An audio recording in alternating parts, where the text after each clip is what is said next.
மலையகம் இயற்கை எழிலுக்கு பஞ்சமில்லாத ஒரு பிரதேசம்.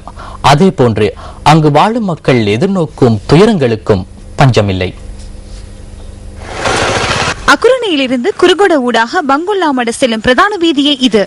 தினமும் அதிக எண்ணிக்கையிலானோர் இந்த வீதியை பயன்படுத்துகின்றனர். சுமார் 3 கிலோமீட்டர் வரை இந்த வீதியின் நிலைமை இவ்வாறே காணப்படுகின்றது. இதனால் பாடசாலை மாணவர்கள், தொழிலுக்கு செல்வோர் என பலர் அதிகம் பாதிக்கப்படுகின்றனர். இந்த பாதை இந்த நிலையில் இருப்பதன் காரணமாக மக்கள் 3 கிலோமீட்டர் பயணம் செய்ய இருக்கும் வேளையிலே 7-8 கிலோமீட்டர் சுற்றி போக வேண்டியுள்ளது. இதனால் அவசியமாக செல்லக்கூடிய நோயாளி கூட சில சமயம் மோசமான நிலைக்கு உட்பட வேண்டிய சாத்தியங்கள் ஏற்படுகின்றன.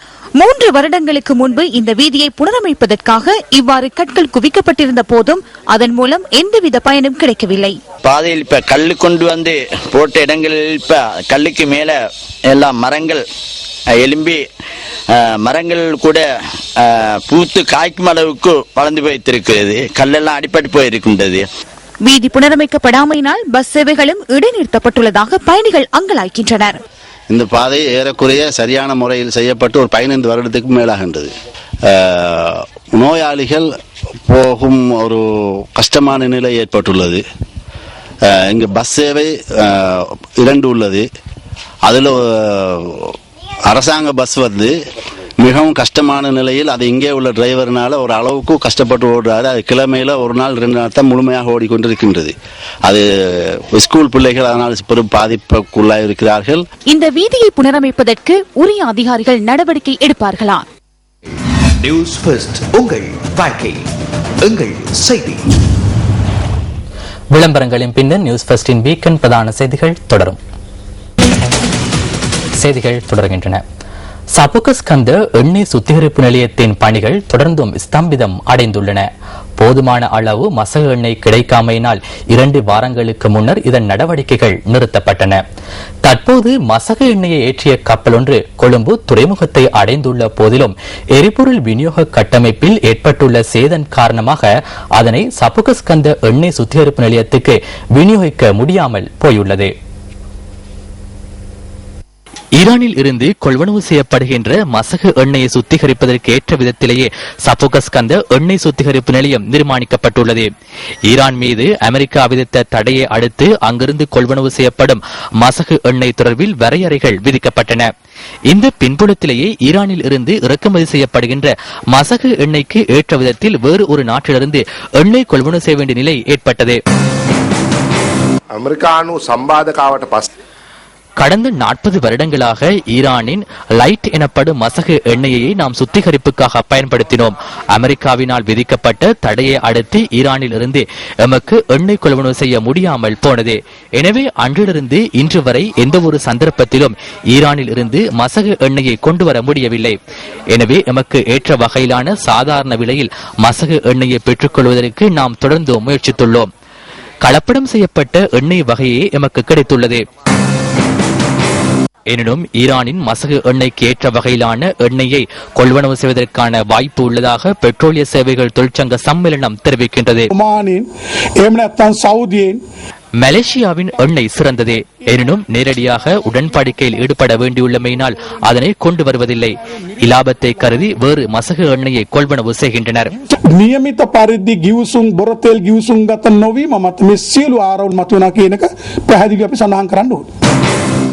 அது பலமுறையும் உற்சாக கருவா. ஓமானின் பிளேண்ட் என்ற மசகு எண்ணெயை பெற்றுக்கொள்ள முதலில் நாம் முயற்சி செய்தோம். அந்த வர்க்கத்திலான மசகு எண்ணெய் தற்போது எமக்கு கிடைத்துள்ளது. எனினும் அந்த மசகு எண்ணெயை சுத்திகரித்த பின்னர் எமக்கு கிடைக்கின்ற எண்ணெயின் அளவு குறைவாக காணப்படுகின்றது. எனவே அதனை எம்மால் தொடர்ந்தும் பயன்படுத்த முடியாது.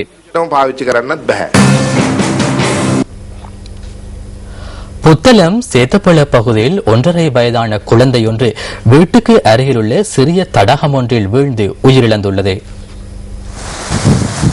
பூர்ணிமா செவ்வதி என்ற குழந்தையை எவ்வாறு உயிரிழந்துள்ளது? இந்த சம்பவத்தின் போது குழந்தையின் தாய் வீட்டில் இருக்கவில்லை என தெரிவிக்கப்படுகின்றது. அத்துடன் தந்தை உறக்கத்தில் இருந்துள்ள போதே குழந்தை தடாகத்திற்கு அருகில் சென்றிருக்கலாம் என சந்தேகிக்கப்படுகின்றது. தடாகத்திற்குள் குழந்தை வீழ்ந்திருந்த சந்தர்ப்பத்தில் பிரதேசவாசி ஒருவரினால் மீட்கப்பட்டுள்ளது. குழந்தையின் சடலம் பிரேத பரிசோதனைக்காக சிலாபம் பொது வைத்தியசாலையில் வைக்கப்பட்டுள்ளதாக எமது பிராந்திய செய்தியாளர் தெரிவித்தார். கண்டியில் தனது உடலில் தீயிட்டுக் கொண்ட பின்னர் உயிரிழந்த தேரரின் பூத உடலை ரத்னபுரி கஹவத்தை பனாவண்ண ஸ்ரீ சுகத விகாரில் ஒப்படைக்குமாறு நீதிமன்றம் உத்தரவிட்டுள்ளது. இதேவேளை கொழும்பில் உள்ள தனியார் மலர்ச்சாலை ஒன்றுக்கு அருகில் கூடிய பிக்குளிட்ட சிலர் உயிரிழந்த தேரரின் பூத உடலை கோரியமையினால் அங்கு அமைதியின்மை ஏற்பட்டது.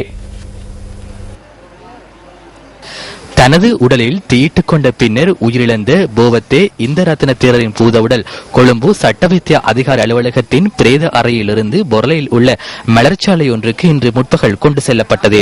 பின்னர் அந்த மலர்ச்சாலைக்கு அருகில் கூடிய தேரர்கள் உள்ளிட்ட சிலர் தேரருக்கு இறுதி அஞ்சலி செலுத்துவதற்காக பூதவுடலை தம்மிடம் ஒப்படைக்குமாறு வேண்டுகோள் விடுத்தனர். இதன்போது அங்கு வாக்குவாதம் ஏற்பட்டது. சிரேஷ்ட பிரதி பொலிஸ்மா அதிபர் அனுர சேனநாயக் உள்ளிட்ட அதிகாரிகள் சிலர் சம்பவ இடத்துக்கு வருகை தந்தனர்.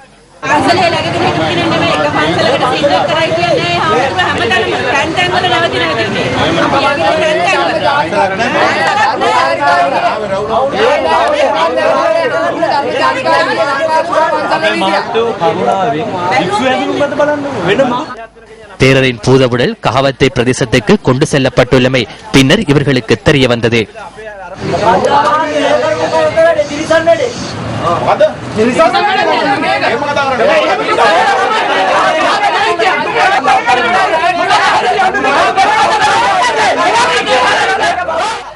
தேரரின் பூதவுடலை தம்மிடம் ஒப்படைக்காமைக்கு எதிர்ப்பு தெரிவித்து கூடியிருந்த பிக்குகளுக்கு இடையில் அமைதியின்மை ஏற்பட்டது.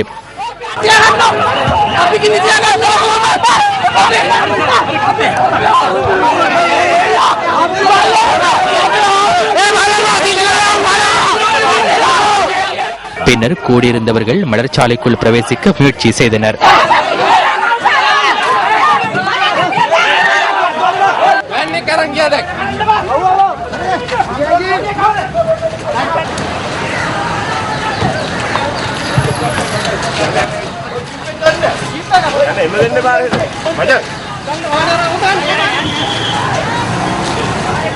தேரரின் பூதவுடலை தம்மிடம் ஒப்படைக்காமைக்கு எதிர்ப்பு தெரிவித்து கூடியிருந்தவர்கள் பொருளையில் இருந்து கொள்ளுப்பிட்டிக்கு பேரணியாக சென்றனர்.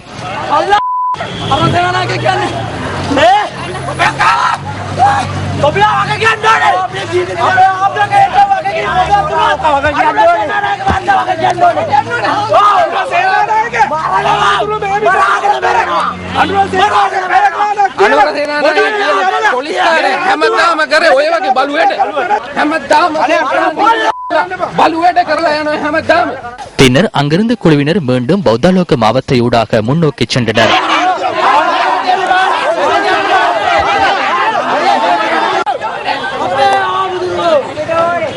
பாதுகாப்பு பிரிவின் தலையீட்டினால் தொம்முல்லைக்கு அருகில் அவர்களின் பயணம் தடைப்பட்டது.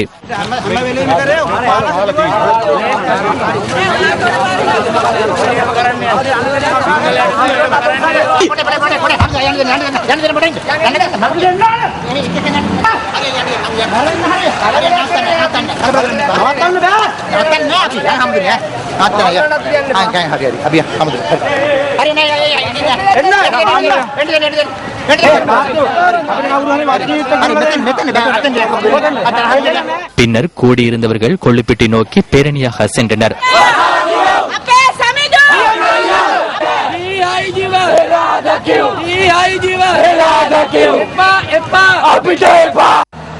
பாதுகாப்பு பிரிவின் தலையீட்டினால் பகத்தலே வீதிக்கு அருகில் தடை ஏற்படுத்தப்பட்டது.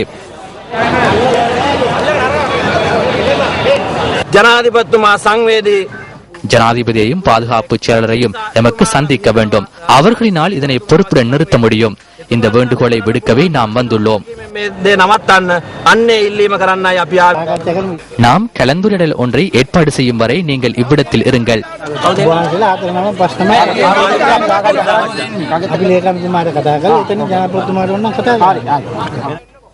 அலரி மாளிகைக்கு சென்றவர்கள் மீண்டும் வரும் வரை பிக்குகள் உள்ளிட்ட குழுவினர் கொள்ளுப்பிட்டி சந்தையை மறித்து காலி வீதியில் அமர்ந்து எதிர்ப்பில் ஈடுபட்டனர். சற்று நேரத்தை பின்னர் அலரி மாளிகைக்கு சென்ற பிக்கு ஒருவர் மீண்டும் திரும்பினார்.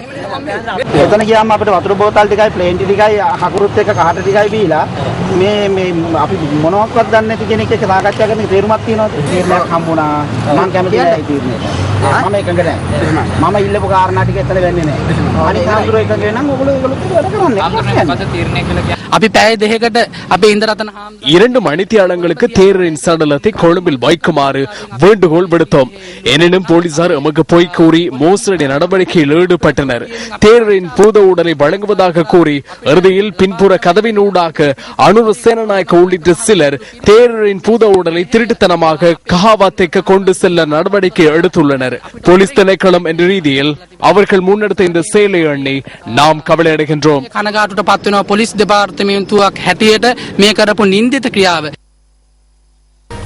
இத்துடன் நியூஸ் ஃபர்ஸ்டின் 8 மணி பிரதான செய்தி நிறைவடைகின்றது. எமது அடுத்த பிரதான செய்தி 10:45 ஒளிபரப்பாகும். வணக்கம்.